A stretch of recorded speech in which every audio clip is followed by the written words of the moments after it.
고린도전서 14장에 우리가 읽은 본문은 방언 그리고 예언에 대한, 한마디로 말하면 은사에 대한 이야기를 바울이 말하고 있습니다. 몇 주 전에 하나님의 은혜에 대한 설교를 하면서 은혜가 카리스다 그랬죠. 그리고 은사는 카리스마다 그랬습니다. 하나님의 은혜가 임할 때 우리에게는 하나님의 은사가 나타나게 되는 것이죠. 여러분, 은사라는 것, 또 은사를 받으면 좋은 것이죠. 그죠? 은사가 생기면 좋습니다. 특별히 방언과 예언 이러한 것들을 비롯한 하나님의 많은 은사들이 있는데, 여러분 그 은사들을 사모하시고 또 그러한 은사들을 얻게 되는 귀한 여러분 되시기를 주님의 이름으로 축복합니다. 은사를 주시는 분이 누굴까요? 은사는 당연히 하나님께서 주시죠. 하나님의 은혜를 통해서 은사가 나타나게 되는 겁니다. 그런데 하나님의 은혜가 임했다고 해서 은사가 다 나타나는 것은 아니죠. 그렇죠? 은혜가 임해도 은사는 안 나타날 수 있습니다. 하나님이 안 주실 수 있어요. 특별히 은혜 그리고 은사 이 두 가지를 생각할 때에 우리가 오해하는 것들이 있는데, 특별히 두 가지 오해가 있어요. 첫 번째는 은사를 받았다고 해서 하나님의 은혜가 계속되는 것은 아닐 수 있다라는 이야기는 제가 한번 드린 것 같습니다. 예를 들어서 하나님께서 방언이라고 하는 은사를 주셨어요. 그런데 내가 방언 기도를 할 수 있다고 해서 늘 은혜가 충만하고 하나님의 은혜가 늘 함께 한다라는 것은 아닐 수 있다는 것이죠. 은혜와 은사는, 물론 은사가 은혜를 통해 오지만 은사가 있다고 은혜가 있다라고 착각해서는 안 된다라는 것입니다. 그죠? 또 한 가지 오해가 있어요. 뭐냐면 다른 사람들이 은사를 받았는데 나에게는 은사가 없다라고 해서 하나님의 은혜가 없다라고 여기는 것도 또한 오해일 수 있습니다. 저 사람은 은사가 있는데 나는 은사가 없어, 그러니까 나는 은혜 받지 못한 거야. 이것도 오해라는 것이죠. 은사를 받았다 안 받았다가 은혜의 기준이 될 수는 없다라는 것입니다. 물론 은사를 받았을 때 하나님의 은혜가 임한 것은 분명한데, 그런데 그 은사가 남아있다고 해서 여전히 은혜도 남아있느냐, 그건 아닐 수 있다라는 것이죠. 때로는 하나님께서 은혜를 주실 때에 우리의 형편과 상황을 아시고 그 은사를 허락하시지 않을 수도 있는 것입니다. 하나님 우리의 성향을 잘 아시잖아요. 그래서 은사가 필요하면 주시겠죠. 그러나 필요 없을 시에는 또 하나님은 주시지 않을 수도 있다라는 겁니다. 그런데 어떤 교회, 또 어떤 사람들은 은사가 있느냐 은사가 없느냐에 따라서 그것을 신앙의 수준으로 여기고 또 판단하는 사람들이 있거든요. 여러분, 그러한 말들에게 속으시면 안 돼요. 물론 은사를 귀하게 여기고 은사를 사모하는 마음은 꼭 필요한 것입니다. 그러나 그 은사를 통해서 다른 사람의 신앙을 기준 삼는 것, 은사가 있느냐 없느냐, 어떤 은사냐에 따라서 그 사람을 평가하는 것은요, 옳은 신앙의 모습이 아니다라는 것이죠. 저는 우리 교회 성도님들이 은사를 좀 많이 받았으면 좋겠습니다. 아멘. 은사를 사모하셨으면 좋겠어요. 그러나 하나님께서 그 은사를 주시지 않았다고 해서 또한 실망하시지 않으셔도 않으셨으면 좋겠어요. 왜냐하면 은사는 하나님이 주시는 것이기 때문이에요. 내가 간절히 구했는데, 내가 원했는데 하나님은 때로는 그거 없이 이런 거 다른 은사 가지고도 주의를 해라 할 수 있거든요. 꼭 기억하십시오. 내가 간절히 구했는데도 하나님이 주시지 않는다면 내가 못나서, 내가 부족해서, 기도의 영이 짧아서가 아니라 때로는 하나님의 다른 계획이 있기 때문일 수도 있다라는 생각을 꼭 하셨으면 좋겠습니다. 자, 오늘 본문에 보니까 고린도 교회의 성도들이요, 은사를 정말 사모했어요. 12절에 보시면 너희도 영적인 것을 사모하는 자인즉, 여기서 말하는 영적인 것, 이 영적인 것은 1절에 나오는 신령한 것, 이것과 함께하는 말로서 방금 말씀드린 은사를 말하는 것입니다. 은사가 영적인 것이고 신령한 것이죠. 12절에 바울이 끝에 말하죠. 그것이 풍성하기를, 그 은사가 풍성하기를 기도해라 라고 말합니다. 바울은요, 지금 은사를 사모하는 고린도 교회 성도들에게 너희들 더 큰 은사, 더 많은 은사를, 더 풍성한 은사를 받기를 기도해라, 구해라 라고 말하고 있습니다. 자, 고린도 교회가 처한 상황을 보면요, 여러분 고린도 교회 1장 10절 그 이하를 보시면 고린도 교회가 분쟁이 있었습니다. 그런데 이 분쟁이라는 게 패가 갈린 거 아니에요? 파가 나뉜 거 아니에요? 그런데 이렇게 파가 나뉘고 패가 나뉘게 된 그런 분쟁의 가속화를 시킨 것이 뭐였냐면 이 은사였습니다. 그 은사 때문에 갈라진 건 아닌데, 갈라지고 나서 보니까 또 은사가 또 그러한 한 몫을 하게 된 것이죠. 무슨 말이냐면, 은사가 하나님이 주시는 건데, 그런데 마치 은사 받은 사람들은 자기 노력으로, 자기 능력으로 그 은사가 나의 능력이다, 내 노력이다 라고 여기는 사람이 있었어요. 그러면서 그 은사가 신앙의 기준이 되어서 은사 받은 자와 받지 못한 자 나뉘게 되고요, 은사를 받지 못한 자들에게 무시하는 그러한 경우도 있었다라는 것입니다. 그러다 보니까 자연스럽게 은사를 받은 자와 받지 못한 자가 편가르게 되는 것이죠. 여러분, 이 은사라는 것이 기준이 돼버리면요, 교회 안의 성도들도 불편할 수 있고요, 서로 어색할 수 있습니다. 재미있는 것은 지금 고린도 교회가 분쟁이 되어 있고 또 은사 때문에 서로 잘났네 못났네 하고 있는 가운데 바울이 뭐라고 얘기하냐면 12절에 너희들 은사 받기, 더 풍성한 은사 받기를 기도해라 라고 말하고 있다는 거예요. 1절에 보시면 신령한 것들을 사모해라. 5절에 보시면 나는 너희가 다 방언을 말하기를 원하고 특별히 예언하기를 원한다. 12절에 보면 영적인 것, 그것이 풍성하기를 원한다 라고 바울이 말하고 있다는 것이죠. 우리 생각 같아서는요, 그렇게 은사가 있네 없네 막 이야기 나누면 차라리 구하지 말라고, 그러지 말라고 하면서 절제할 것 같은데, 그런데 바울은요, 더 풍성한 은사를 구하라고 말하고 있어요. 자, 왜 풍성한 은사를 구하라 그러는 걸까요? 다시 말씀드리지만 은사는 우리에게 주권이 있는 것이 아니라 하나님이 주시는 선물이기 때문에 그렇습니다. 그러니까 은사 자체는 신령한 것이고요, 은사 자체는 좋은 것이에요. 사모해야 할 것입니다. 그런데 문제는 뭐냐면 은사를 사모하고 또 은사를 사용할 때, 그럴 때 꼭 동반되어야 할, 꼭 생각해야 할 것이 있다라는 거죠. 오늘 말씀의 핵심이 이겁니다. 뭐냐면요, 은사를 사용할 때 제일 먼저 우리가 해야 할 두 가지 사항이 있다는 거예요. 첫 번째는 뭐냐면요, 은사는 사랑이라는 기초 위에 세워져야 한다라는 거예요. 은사는, 다시 한번요, 은사는 사랑의 기반 위에서 사용되어야 한다라는 것입니다. 자, 1절 말씀 같이 읽겠습니다. 시작. 사랑을 추구하며 신령한 것들을 사모하되 특별히 예언을 하려고 하라. 자, 여기서 사랑을 뭐 하라고요? 추구하되 그랬어요. 제일 중요한 것은요, 사랑이 먼저 기반되어야 되고 사랑의 기초가 있어야 된다는 거예요. 은사를 사용할 때요.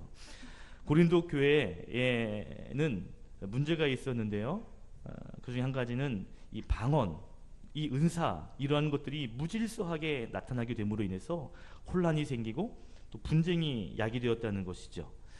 성경을 연구한 학자들이 말하기를 아마 공적인 예배에서도 이 고린도 교회 성도들은요, 방언을 무질서하게 사용했다라고 말합니다. 저희 교회는 기도 시간에 방언을 막 세게 하시는 분은 별로 없는 것 같은데요, 만약에 오늘 기도하는데 누가 막 방언을 막 세게, 막 남들이 듣든지 말든지 막 세게 한다고 해보세요. 분위기가 어떻게 되겠어요? 우리 교회는 그런 분위기가 아닌데 만약 그런다면 좀 기도하는데 불편함을 느낄 수 있겠죠. 그죠? 아마 그렇게 기도하는 몇 사람 때문에 더 많은 사람들이 기도에 방해를 받을 수 있을 거예요. 여기서 사랑을 추구한다 라고 할 때 이 원문은 사랑을 따라 구하라 라고 말하는 거예요. 그러니까 사랑을 따라 구하라. 여러분 1절 말씀이 우리는 한 줄로 되어 있는데요, 원문으로 보면 세 문장으로 되어 있습니다. 이렇게 되어 있어요. 사랑을 따라 구하라, 신령한 것을 사모하라, 특별히 예언을 하려고 하라. 그래서 사랑을 따라 구하라 할 때 이 따라라는 단어 있잖아요. 사랑을 따라. 이 따라라는 단어가 뭐냐면 추적하다, 쫓아가다, 몰아가다 이런 뜻입니다. 마치 사냥꾼이 짐승을 잡으려고 막 추격하고 몰아가잖아요. 그러한 것을 사용할 때 쓰는 단어예요. 그러니까 지금 사랑을 추구하며 사랑을 따라라는 것은요, 사랑을 뒤쫓으며 그 다음에 신령한 것들을 사모하라라는 거예요. 그러니까 사랑을 막 쫓아가면서 그러면서 뭐 하라고요? 신령한 것들을 사모할 수 있어야 된다라는 것이죠.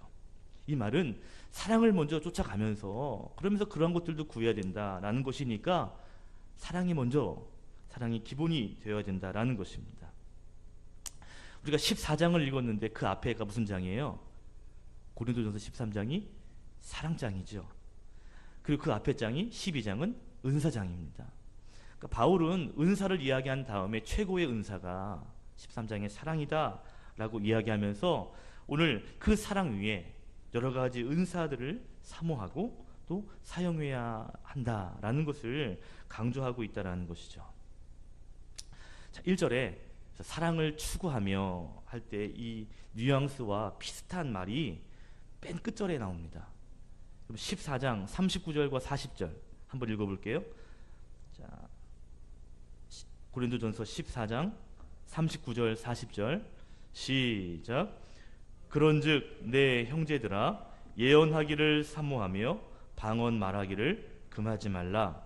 모든 것을 품위 있게 하고 질서 있게 하라. 여기서 품위 있게 하라라는 말의 원뜻이 뭐냐면 모양이 좋게 하라, 어울리게 하라, 단정하게 하라라는 뜻입니다. 그래서 옛날 성경에는 이 품위 있게라는 단어를 적당하게라고 번역을 했어요. 다른 성경에는 점잖게라고도 말했습니다. 저는 근데 이 헬라어 원뜻이 더 좋은 것 같아요. 방언을, 예언을, 그 밖에 많은 은사를 사용할 때 모양이 좋게 주변 사람들과 어울릴 수 있게 하는 것이 필요하다는 것입니다. 여러분, 은사를 사모하고 또 은사를 우리가 많이 사용해야 되는데요, 그 은사를 사모하고 사용함에 있어서 제일 중요한 것은요, 사랑이 기반되어야 되고요, 그리고 옆에 있는 사람들과 함께 모양이 좋고 어울릴 수 있는 그러한 모습을 갖춰야 된다는 거예요. 저는 이러한 은사들이 우리 교회에 많이 있었으면 좋겠습니다. 은사를 사용할 때마다 자꾸 주변 사람들이 더 좋아지고 어울리게 되는 이러한 일들이 우리 교회에 있었으면 좋겠어요. 자, 두 번째 교훈을 또 이야기해야 되는데, 여러분 이 두 번째 교훈을 설명하기에 앞서서 제가 이야기 하나 해드릴게요. 들어보세요. 이 이야기는 지어낸 이야기겠죠. 사자하고 소하고 사랑에 빠졌습니다. 그럴 수 없지만 사자와 소가 사랑에 빠졌어요. 서로 좋아했습니다. 그래서 서로를 위해서 맛있는 것을 주기를 원했죠. 그래서 사자는 좋은 고기 부위를 남겨두었다가 소에게 주었습니다. 소는요, 먹는 좋은 연물 가운데서 제일 좋은 연물을 남겨두었다가 소에게 줬습니다. 자, 어떻게 됐을까요? 사자는 좋은 고기를 남겨서 소에게 주고요, 소는 좋은 연물을 남겼다가 사자에게 줬어요. 둘의 사이가 어떻게 됐을까요? 처음에는 그냥 그렇게 지냈는데 도저히 그 사랑을 유지할 수가 없었습니다. 고통스럽기 때문이에요. 한계를 극복할 수가 없었어요. 결국 그 둘은 헤어지게 됐답니다. 그런데 헤어지면서 이렇게 말했다잖아요. 나는 너에게 최선을 다했어 라고 말했다는 거죠. 자, 사자는 소를 좋아해서 자기 생각에 좋은 것을 줬어요. 그런데 그 최선을 다한 것이 그 사람에게는, 그 상대에게는 힘들게 한 상황이 되고 말았습니다. 자, 제가 이 말씀을 드리는 이유는요, 은사도 그럴 수 있기 때문에 그래요. 자, 두 번째로 나누고 싶은 게 뭐냐면 이겁니다. 은사는요, 교회의 덕을 위해서 사용해야 된다라는 겁니다. 뭘 위해서요? 교회의 덕이 되기 위해서 사용되어야 한다라는 것이죠. 우리가 은사를 사모해야 되고요, 또 은사를 많이 받아서 써야 되는데, 그 은사를 주신 목적이 뭐냐면 나를 위함이 아니라 공동체를, 교회를 더욱더 덕스럽게 하기 위한 하나님의 선물이라는 거예요. 3절에 보시면 바울이 하나님이 예언의 은사를 주신 이유가 덕을 세우기 위함이다, 권면하고 위로하기 위함이다 라고 말하고, 4절에도 보시면 방언을 말하는 자도 자기 덕을 세우지만 예언하는 자는 교회의 덕을 세운다. 5절에 보시면 바울은 그래서 방언의 은사보다 예언의 은사를 받기를 더 원했다라고 말합니다. 왜요? 방언을 말한다 할지라도 통역되지 않으면 그것이 덕이 되지 못하기 때문에 오히려 덕을 줄 수 있는 예언이 더 낫다라는 이야기를 하는 것이죠. 그러면서 6절부터 11절까지 보시면 아무리 거창하고 유창한 방언을 한다 할지라도 도움이 되지 못하면 그러면 그것이 소용없다. 그러니까 소용없다기보다 의미가 없다라는 이야기를 계속하고 있어요. 7절에 보시면 필이나 검은 거와 같이 소리내는 악기가 음을 분별하지 않으면 어떻게 그 악기를 알겠으며, 8절에 나팔이 분명한 소리를 내지 못하면 어떻게 전쟁을 준비할 수 있겠으며, 9절에 혀로 알아듣지 못하는 말을 하면 그것이 허공에 하는 말이 될 것이고, 11절에 말해도 소리를 알지 못하는 소리를 하게 된다면 그것은 그 소리는 외국인에게 하는 소리가 된다라는 것입니다. 자, 은사는요, 나를 위함이 아니라 교회를 위하고 상대를 위하고 공동체를 위한 사용이 되어야 한다라는 것이죠. 덕이 되어야 된다는 거예요.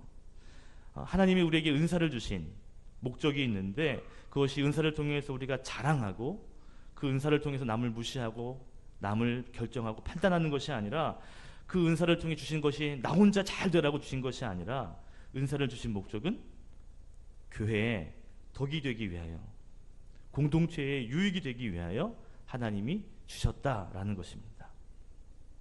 바울은요, 공동체의 덕을 세우기 위해, 교회의 덕을 세우기 위해 은사를 풍성히 받기를 원한다라고 권면하고 있는 것입니다. 덕이 되어야 된다는 거예요. 여러분 12장 보시면 이 은사에 대한 것이 쭉 나오죠. 여러 가지 은사가 나오는데 이 고린도전서 12장에 소개되는 은사 외에도 더 많은 은사들이 있을 겁니다. 그런데 어떤 은사를 받았다 할지라도 그 은사가 덕이 되지 못한다면 은사의 기능을 제대로 하는 게 아니라는 거예요. 아까 전에 소와 사자 이야기를 했죠. 좋은 마음을 가지고 한 거지만 그것이 덕이 되지 않으면 그러면 아플 수 있다는 이야기 했잖아요. 그죠? 이게 은사뿐 아니라 아마 말과 행동도 그럴 수 있습니다. 나는 그렇게 하는 의도가 아닌데 그것이 오히려 상대방을 아프게 할 수 있는 일들도 있죠. 은사도 그럴 수 있다는 거예요. 은사도 어떻게 보면 잘 사용하면 좋은 건데 그 은사 때문에 오히려 상대를 힘들게 할 수 있고 교회를 아프게 할 수 있는 일도 생길 수 있다는 것이죠. 그렇기 때문에 우리가 은사를 사용할 때 항상 교회에 덕이 되는지 공동체에 유익을 주는 것인지를 항상 염두하고 그 은사를 활용할 수 있어야 하는 것입니다.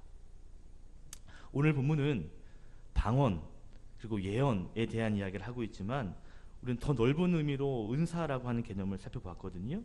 그럼 은사는요, 사랑을 기반으로 해야 합니다. 또 은사는요, 덕이 되어야 합니다. 어디에? 교회, 공동체에 덕을 줄 수 있어야 돼요. 오늘 저는 기도할 때 은사에 대해서 하나님 은사를 주십시오라 기도하는데 세 가지 기도를 꼭 하셨으면 좋겠어요. 뭐냐면 첫 번째는요, 하나님 은사를 주십시오. 이러이러한 사모하는 은사가 있는데 하나님 이러한 은사를 좀 주시기 원합니다. 가르치는 은사도 있고요, 그렇죠? 기도의 은사도 있고요, 사랑의 은사도 여러 가지 은사가 있잖아요. 하나님 제게 꼭 필요한 은사가 있는데요, 하나님 그 은사를 좀 주셨으면 좋겠습니다 라고 기도하시고요. 또 하나는 하나님 우리가 은사를 통해서 교회에 덕을 좀 세울 수 있게 해주십시오. 교회가 나의 은사를 통해서 덕을 얻을 수 있도록. 또 한 가지, 그 은사를 사용할 때 우리 39절 40절 말씀처럼 그 은사가 사용할 때 품위 있게 사용될 수 있도록 도와주십시오. 알맞게 도움이 되게 그 은사가 쓰임받게 해주십시오 라고 오늘 은사를 놓고 함께 기도하는 시간이 되셨으면 좋겠습니다. 세 가지 기도 제목 다시 말씀드릴게요. 하나님 은사를 주세요.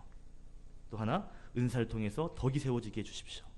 그리고 은사를 사용할 때 품위 있게 도움이 되게 해주십시오 라고 오늘 함께 기도하고, 또 은사가 여러분 가운데 가득 채워지는 귀한 저녁이 되기를 주님의 이름으로 축복합니다. 기도하겠습니다.